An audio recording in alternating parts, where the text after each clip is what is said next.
He spun around 3 times, then 3 times more. Clapping his hands, he shouted, "Oh, the long-maned black horse of the gleaming coat, appear from the darkness.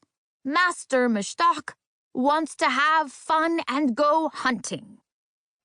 A cloud of smoke enveloped the middle of the room and turned into a black horse with a full mane and a long, graceful tail. The horse held a hunting bow in its mouth. Bowing down, the horse of the gleaming coat placed the bow at Shahpesar's feet and said, "I am all yours, Master Mushtaq." Dear son, my grandmother, Nana Jan, never told me stories like that. In the stories she saved for me, there were no genies or magic wands to make my dreams come true. My stories were populated with wild monsters like Baba Ngorgori, Barzangi, Mardazma, Dokhtar Khor, and hundreds more. My grandmother had more monster stories than beads on her tesbih. The purpose of her stories was primarily to keep me from playing with boys, cutting my hair, wearing short skirts, climbing trees, talking to the neighbor girl over the wall, laughing out loud, and ever arguing with Nana Jan. If I did any of those forbidden things, she would tell me, "A monster will appear out of thin air and drag me off to some horrible place where he will eat my flesh and lick my bones, or worse, make me his wife and force me to bear a brood of little hateful ogres."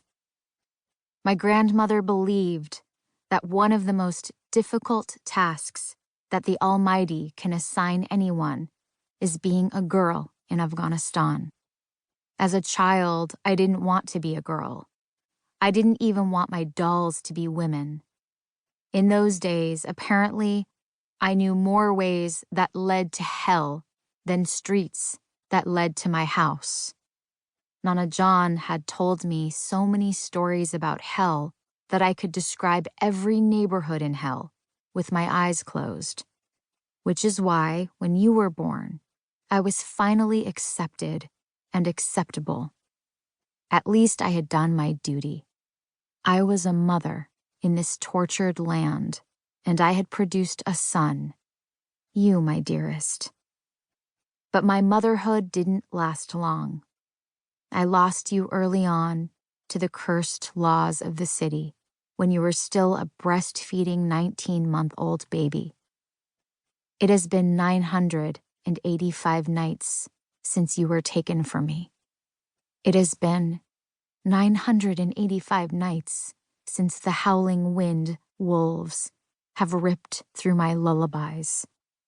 Now that I am thousands of miles away from you, from all of you, in this small room in California, the only mark of the joy of your birth is the scar gracing my abdomen. It is my badge of motherhood. I heard that they've asked you about your mother and that you cried when told that your mother is dead. Do not believe them. I haven't died. I am living a life of exile in a place that has its own beauty, its own laws, and its own problems. But to my eternal pain, it does not have the most important element of my being, of my soul. It does not have you. 1.